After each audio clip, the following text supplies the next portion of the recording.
Salut tout le monde et bienvenue au podcast Les vraies affaires zéro bullshit. Ici Roch Cholette. Merci d'être là. Belle petite neige ce matin. Elle était pesante, n'est-ce pas? C'est l'hiver, c'est l'hiver, c'est l'hiver. Ah, que j'ai ça, ce temps-là, mais coudonc, faut vivre avec. Hein? On est au Québec. Faut pas s'étonner, rendu au 6 décembre. Salutations aux gens qui sont sur le déneigement.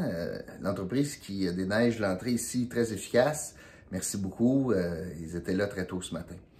Aujourd'hui, je veux vous rappeler de ne pas oublier, je vais le dire comme ça, de participer à notre merveilleux concours où les 1000 premières personnes à s'inscrire vont se répartir des prix totalisant plus de 1 million de dollars en certificats cadeaux, en rabais, en toutes sortes de gratuités. Donc, le concours, c'est facile. Ça coûte rien. Vous avez simplement à vous inscrire dans la description qui se situe dans le lien qui se situe dans la description du podcast. Puis l'affaire est jouée. Et n'oubliez pas, ça se termine le 8 parce qu'on fait un mois de célébration du 8 novembre au 8 décembre. Donc, il reste que quelques jours pour participer. On va commencer à distribuer les cadeaux dès le 8 décembre. Alors, je vous le réitère encore une fois. Je vous invite à participer.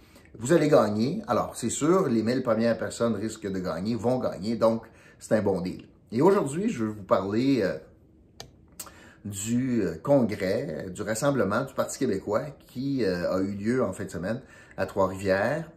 Vous allez me dire, franchement, Roch, le Parti québécois en congrès à Trois-Rivières, à 10 mois des élections, son 4e, pourquoi tu nous parles de ça? Bien, parce que ce qui a été discuté là-bas, puis parmi les choses les plus importantes qui ont été discutées là-bas, ben, c'est quelque chose qui a un lien directement avec l'Outaouais, où il y a un impact directement avec l'Outaouais, un impact important pour l'Outaouais. Au cours de la fin de semaine, il a été question de toutes sortes de choses, entre autres le nouveau logo du PQ. Alors, vous avez remarqué qu'on a enlevé la petite queue verte. Alors, on avait un ancien logo où est-ce qu'on avait la queue verte pour montrer le penchant environnemental pour le PQ. On a décidé d'oublier ça. Et là, on arrive avec la fleur de lys. Sentiment nationaliste, j'imagine. Mais moi, ça m'a de l'air beaucoup plus. Puis chaque logo, en passant, là, on interprète ça de la façon qu'on veut. Puis avec le temps, it grows into you. Là. Tu sais, tu t'habitues, puis finalement, c'est correct. Mais les premières réactions sont quand même importantes. Puis moi, ma première réaction, quand j'ai vu ça, ça avait de l'air d'un avion d'enfant, pour moi. Bien sûr, ça montre du mouvement. On revient avec un bleu un peu plus foncé, même plus bleu que le drapeau du Québec. Alors, c'est le nouveau logo. On a gardé le nom Parti québécois, par contre. Il y avait même été question qu'on change le nom. Mais même quand ça va bien mal pour le Canadien de Montréal, on ne change pas le logo. Fait que je suis pas sûr que c'est ça qui va être la solution au problème existentiel du Parti québécois, qui, comme projet de société, n'a qu'un seul projet. C'est la souveraineté du Québec, puis tout le reste décline. Tout le reste est en lien avec ça. Puis, il y a un grand chapitre non dit au PQ, c'est que plus qu'on a de chicane avec Ottawa, mieux que c'est. Alors, le principe de base, parce que, et c'est de cela que je vais vous parler, parce que le principe de base au PQ, c'est qu'on propose la souveraineté du Québec sans jamais y avoir donné d'une véritable définition. OK, mais encore, ça veut dire quoi concrètement? On a toujours beaucoup surfé sur les méchants fédéralistes, méchants Ottawa, puis tu sais, jusqu'à telle enseigne qu'on est en train de dire au congrès de la fin de semaine que si Ottawa n'était pas là, ben il n'y aurait pas de tuerie à Montréal, parce que le Québec aurait réglé ça, les armes à feu, lui, à Montréal, dans un Québec souverain, ce qui est une hérésie, là, ça n'a pas de bon sens, mais on est à ce point-là. Fait qu'on met beaucoup d'efforts pour susciter la chicane, pour montrer tout ce qui va pas bien dans le mariage, parce que c'est sûr qu'il y a des affaires qui vont pas bien dans le mariage, mais il y a des affaires qui vont quand même pas pire. Il y a des affaires qu'on a été capable de faire au Québec, malgré le contexte fédératif. Les gains en immigration, les gains au niveau de la protection de la langue, les gains en matière notamment de transferts fédéraux, que ce soit, par exemple, pour les services des CPE, on vient recevoir une promesse de chèque de 6 milliards de dollars. Mais tout cela étant dit, le PQ, en fin de semaine, est allé un pas plus loin, puis au lieu de juste jouer sur les sentiments, puis le côté plus émotionnel de « Hey, on va être un pays, puis finalement, tu sais, on va être maître de toutes nos destinées », mais là, il y a eu une résolution. Je vais vous la lire, vous allez voir qu'il y a des problèmes avec ça, mais une résolution qui dit essentiellement « Hey, on peut-tu mettre de la viande autour de l'os? » Après ma barre, ce que je veux dire, c'est que c'est assez ironique on parle de souveraineté au PQ depuis 1976 et avant, mais mettons depuis 1976, je vais le prendre par là, puis qu'on a encore été incapable de définir qu'est-ce que ça voulait dire. Concrètement, ça voudrait dire quoi? Puis j'ai plein de sujets, je vais vous en parler après. Et la résolution de la fin de semaine venait dire, peut-être qu'il serait temps de montrer aux Québécois que, après que tu as dit « je voudrais être souverain », peut-être qu'il faudrait continuer notre phrase pour expliquer qu'est-ce que ça voudrait dire. Alors voilà, la résolution de la fin de semaine qui a été adoptée, je veux que vous portiez attention aux mots. Le PQ, donc, s'engage à présenter une définition claire du Québec souverain sous forme d'une fiche signalétique précisant, entre autres, la monnaie, l'armée, les régimes de pension, la garde des frontières et le régime politique dès le déclenchement d'une campagne référendaire. On va reprendre ça, là. Parce que si on a une résolution comme celle-là, c'est parce que c'est pas fait. On n'aurait pas de résolution qui dit qu'il faut présenter quelque chose si tout était clair, puis déjà là, puis qu'on savait à quoi s'en tenir. Fait que je comprends donc que c'est pas fait. Pour un parti qui a fait sa mission de vie, la souveraineté du Québec, d'arriver à 10 mois d'une élection générale, alors qu'on est 4e dans les sondages, avec un constat aussi lamentable d'échec, ça n'en dit long sur la formation politique. Je vous répète, puis je vais les commenter, là, cette résolution-là. Il faudrait présenter une définition claire du Québec souverain. Donc, c'est pas fait. Donc, on nous a demandé de voter 2 fois sur un référendum alors que la vision n'était pas claire. Puis c'est encore un parti qui suscite du militantisme, qui se gargarise de militantisme, qui a des membres très ancrés, très attachés au parti, parce que l'article 1, c'est la souveraineté du Québec, mais à sa face même, on doit reconnaître que même les membres ne connaissent pas une définition claire du Québec souverain.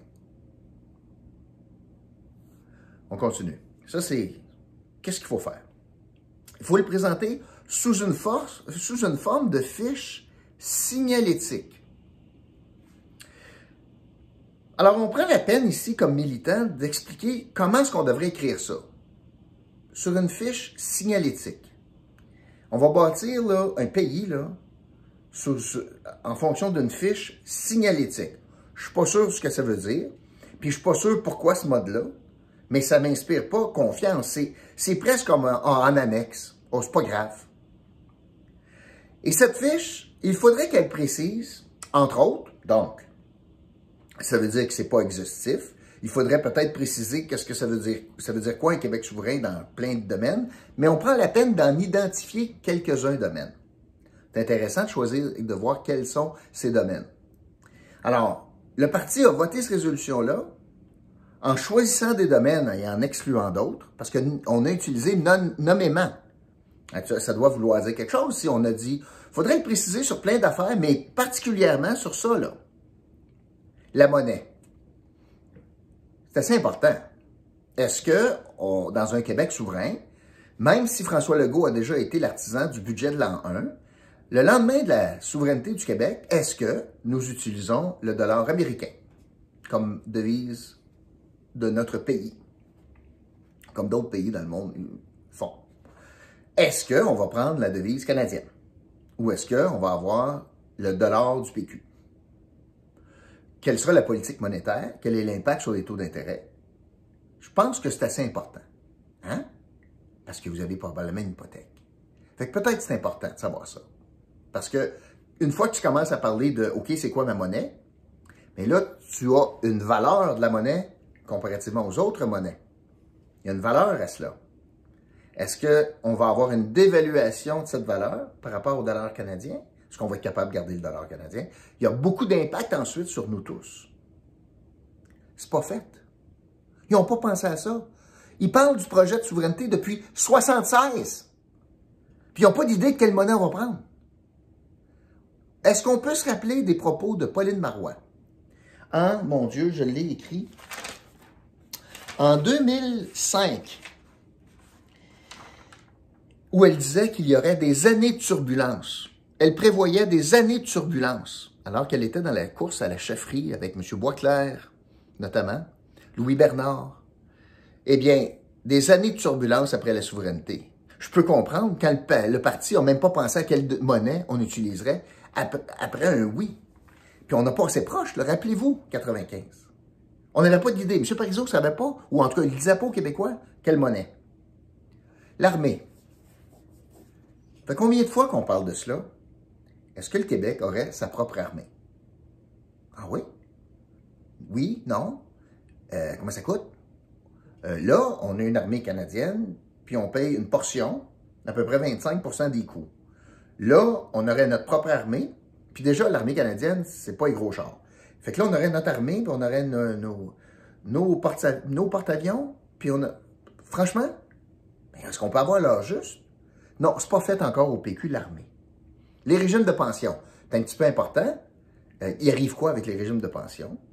Bien qu'avec les régimes du Québec, c'est peut-être moins problématique. La garde des frontières, dans l'énumération de la résolution du PQ en fin de semaine, on parle notamment qu'il faudra avoir une définition claire du Québec souverain, en précisant, entre autres, qu'est-ce qui arrive avec la garde des frontières. C'est comme important pour l'Outaouais, vous ne trouvez pas? Est-ce qu'il y aura des frontières avec le Canada? Parce que le Québec, essentiellement, on a une frontière de Nouveau-Brunswick, on a les États-Unis, puis on a l'Ontario. Bon, est-ce qu'il y aura des frontières avec les États-Unis? Puis pourquoi est-ce que la frontière par rapport aux Américains, ça serait différent que la frontière par rapport aux Canadiens? Est-ce que ça va être la même chose? Ça va être différent? Est-ce que physiquement, il y aura des guérites? Alors, ça veut dire que chez nous, tous les ponts, les 5 ponts, il y aurait des guérites pour entrer en Ontario, au Canada, pour aller travailler? Est-ce qu'il y aura des limitations sur les achats de l'autre côté et inversement, les Québécois chez nous? Concrètement, ça veut dire quoi? Évidemment, ici, j'embarque les accords commerciaux. Parce que la guérite, puis les douanes, puis la protection des frontières, ça, c'est le moyen de faire quelque chose. Le moyen de prévenir des entrées illégaux, du dumping, prévenir de la concurrence déloyale par rapport aux achats. C'est pour ça qu'on limite les achats à l'extérieur. Quand tu reviens, un Canadien qui revient des États-Unis, on limite les achats pour protéger notre économie. Est-ce que le Québec ferait la même chose? Est-ce qu'on ferait la même chose par rapport à l'Ontario? Est-ce qu'il y aurait des accords commerciaux puis on aurait une mobilité entre le Québec qui devient un pays et les provinces ontariennes et du Nouveau-Brunswick? Est-ce que ça serait ça? C'est pas défini. Selon le PQ, ça serait peut-être utile de définir ça. No kidding, Einstein, si c'est important pour nous autres. Et le régime politique, évidemment, le régime politique au Québec. Est-ce qu'on s'en va avec une monarchie? Je pense pas. Mais ça semble dire que c'est ça à table. Quel sera le régime politique au Québec? Alors, tout ça, c'est sur les comment. Hein? En fait, c'est les sujets sur lesquels il faut se pencher. On a dit que ça prend une définition claire du Québec. Ça va être sous une forme de fiche signalétique. Puis ça va traiter différents sujets, la monnaie, l'armée, les régimes de pension, les gardes des frontières, la garde des frontières, les régimes politiques et les régimes politiques. Et le dernier point là-dedans, ce qui est aussi majeur, c'est que la résolution termine par quand on va faire ça. Fait depuis 76 qui devraient y penser, et là ils disent, hey, puis en passant, là, cet exercice-là, faut garder ça secret jusqu'au déclenchement d'un référendum. Je vous le répète, là. La résolution, c'est présenter une définition claire du Québec souverain sous forme d'une fiche signalétique précisant, entre autres, la monnaie, l'armée, les régimes de pension, la garde des frontières et le régime politique dès le déclenchement d'une campagne référendaire. Fait qu'informe pas la population avant, là. Tu prends le pouvoir, puis tu fais un référendum dans 3 ans. Donne pas 3 ans au monde pour se préparer, là. Non, non, non. Tu gardes ça au matin du déclenchement de la campagne référendaire, puis là, tu sors tout ça. Belle transparence au PQ. Ça, c'est adopté. C'est un torchon. Ça se tient pas, là. Puis, le silence de la résolution pour l'Outaouais en dit long.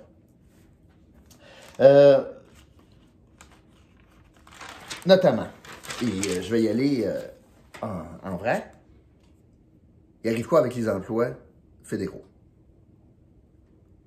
c'est comme important pour nous autres. Là, hein? On a une portion des Québécois qui travaillent pour le fédéral. Peu importe physiquement où. Là. Tu travailles au Québec ou tu travailles en Ontario ou tu travailles pour le gouvernement fédéral, il arrive quoi avec ta job?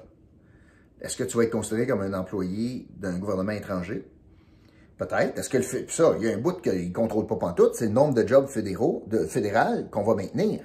Si j'enlève 8 millions de clients à Revenu Canada, j'ai-tu besoin de garder tous les jobs à Revenu Canada? Ou ça devient trop gros pour rien que je perds 8 millions de clients? Il y a cette question-là qui est passée sous silence dans le document ou la résolution du PQ. Donc, la question des emplois fédéraux. La question, bien sûr, des avoirs fédéraux en sol québécois. Il arrive quoi avec, je vous donne des exemples en Outaouais, là. Alors, les édifices fédéraux, bien sûr. Il arrive quoi avec les ponts? Il arrive quoi avec le pont Jacques-Cartier? Propriété fédérale. Il arrive quoi avec les aéroports, qui sont sous contrôle fédéral, privé, mais en partie? Il arrive quoi avec les terrains de la CCN ici?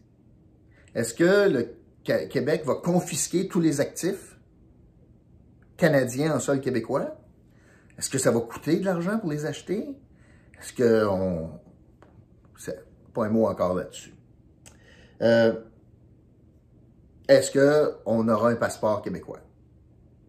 Est-ce qu'on va exiger pour l'entrée au Québec du reste du Canada, des gens du reste du Canada, un passeport pour rentrer au Québec?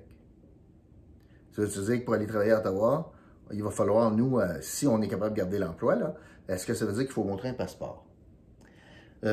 On a parlé de l'armée, bien sûr, mais est-ce qu'on va développer notre propre garde côtière, qui est de juridiction fédérale présentement? Est-ce qu'on va dire, on va avoir notre garde côtière? C'est à la mode présentement, mais est-ce que, par exemple, on va garder... comment on va faire pour homologuer des médicaments? Présentement, c'est Santé Canada. Est-ce qu'on va développer l'expertise au Québec pour nous-mêmes décider cela? Est-ce qu'on va être plus dépendant vers l'agence fédérale américaine pour l'homologation des médicaments, puis on va prendre leur parole? Bravo pour l'autonomie, tu sais, on n'est pas content d'être dépendant d'Ottawa, ça va être beau si c'est via les Américains. Est-ce qu'on va garder un lien avec Santé Canada pour l'homologation des médicaments? Est-ce qu'on va pouvoir être représenté dans le monde? On fait quoi avec un Québécois qui est pogné à Paris avec des enjeux consulaires? Est-ce qu'on va avoir des ambassades à l'extérieur du Québec? Est-ce qu'on va utiliser les mêmes ambassades que le Canada? On présume qu'ils veulent. Est-ce qu'on va avoir donc un déploiement consulaire partout dans le monde? Ah oui, on va payer ça, nous autres? Oui. Est-ce qu'on va développer notre propre agence d'inspection des aliments? Alors qu'il y a un bout qui est fait au Québec, mais il y a un grand bout qui est fait aussi en Ontario fédéral. Sans parler de financièrement, puis là, on peut chicaner. Est-ce qu'au final, on donne plus d'argent à Ottawa qu'on en reçoit? À peu près tous les experts disent l'inverse. Quand je calcule tous les transferts, que ce soit en péréquation ou que ce soit en transfert direct, par exemple en santé, ou notamment pour les garderies, ben, au final, on en envoie moins qu'on en reçoit. Bon, mais le manque à gagner, correct, on va récupérer 100% des impôts. C'est beau, mais s'il manque quelques milliards par année, on fait quoi avec ça? Alors, ce sont toutes des questions comme bien importantes et à la face même de la résolution, c'est pas fait. Le PQ n'a pas fait ça. Le PQ n'a pas documenté ça. Fait qu'il y a deux façons de voir ça. Ou bien je crois ça, que le PQ ne l'a pas fait, ou je crois pas ça pantoute, puis je pense que le PQ l'a fait. Je pense qu'ils ont le plan. Mais ils ont tellement peur de la réaction qu'ils ne veulent pas le sortir. Il y a mieux laisser miroiter les avantages idéologiques et sentimentaux de la souveraineté du Québec, sans parler de concret, là, que c'est toujours plus vert, le terrain est toujours plus vert, l'herbe est plus verte chez le voisin, fait que dans un nouveau Québec souverain, c'est toujours plus vert, puis le PQ aurait réticence donc à expliquer que ben, finalement on n'aurait pas d'armée Puis, ben, on prendrait quand même le dollar canadien s'ils veulent. Sinon, ce sera le dollar américain. Puis, ben oui, c'est vrai. Puis, la garde côtière, ben, puis tout le monde paierait 40% plus d'impôts. Puis, ben, j'invente, là. Je suis pas dans leur soulier. Mais, c'est quand même pas pour rien qu'il y a une absence d'information, puis qu'il y a une résolution qui dit peut-être qu'il devrait commencer. Pourquoi il arrive à cette conclusion-là? Bien, probablement que Paul Saint-Pierre Plamondon, c'est le plus, comme nouveau chef, le plus idéologiste de la foulée des anciens chefs. Lui, aller à l'abattoir avec un projet de souveraineté, j'ai pas l'impression que ça l'effraie. C'est correct. Et il dit, ben, tant qu'à être à 13% d'un sondage, ben, je suis aussi bien d'y aller all-in. Et c'est probablement ce qu'il est en train de faire. Parce que regardons les votes, là. Le PQ est à 13% dans le dernier sondage léger, 13%. Il y a 57% des Québécois qui ont dit « Jamais je vais voter pour le PQ ». 57%. C'est presque 6 sur 10 sondés qui disent « Jamais je vais voter pour le PQ ». Peut-être que j'aime pas le go, mais jamais pour le PQ. Je vais aller ailleurs à la place, ou bien je vais rester chez nous, mais jamais je vais mettre mon X à côté du PQ. Ils sont pas caves à temps plein, ils voient bien un chiffre, là. Ils sont à 16% chez les francophones, sont à 15% dans les régions et sont à 10% dans la région de Québec. Alors, c'est sûr que ce que le PQ a toujours laissé sous-entendre, c'est qu'il valait mieux demander aux Québécois de faire un saut dans le vide plutôt que de sauter puis savoir que tu vas frapper le rocher. Parce que d'expliquer tout cela, tous ces détails que je vous ai expliqués, notamment aux fonctionnaires fédéraux, en disant non, on ne vous gardera pas, puis vous allez peut-être perdre votre job, pas sûr qu'ils gagnent beaucoup de points en Outaouais. Alors, plutôt que de frapper le rocher, frapper le nez dessus, il y a mieux laisser sous-entendre, ben, on va sauter dans le vide. Quand tu es dans le vide, ça fait pas mal jusqu'à temps que tu frappes le rocher. Fait que peut-être qu'on est mieux d'aller en campagne électorale comme ça. Ça a été la réalité du PQ depuis très longtemps.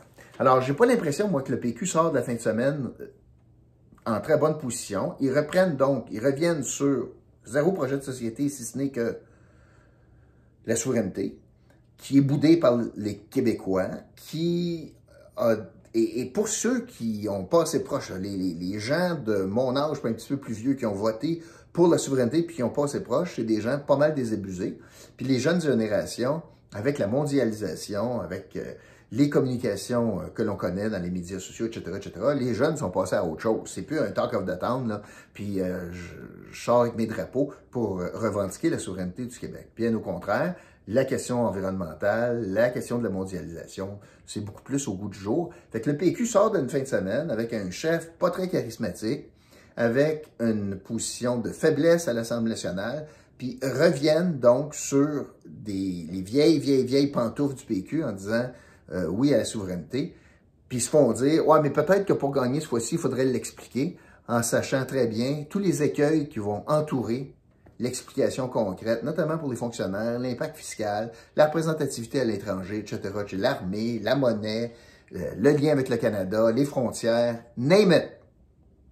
Alors, on est loin de la coupe aux lèvres pour le PQ. C'est pas sûr, moi, que ça a été une très bonne fin de semaine pour Paul Saint-Pierre Plamondon. C'est ce que je voulais vous dire. Aujourd'hui, donc, l'indice du jour, parce qu'on va faire tirer 100 $ dimanche. Tout ce que vous avez à faire, c'est inscrire l'indice du jour dans la section commentaires sous le podcast. Et l'indice du jour aujourd'hui, c'est le mot indépendance. Indépendance, indice du jour. Merci d'avoir été là. Et puis, je vous retrouve demain pour un autre podcast, Les vraies affaires, zéro bullshit. Salut tout le monde.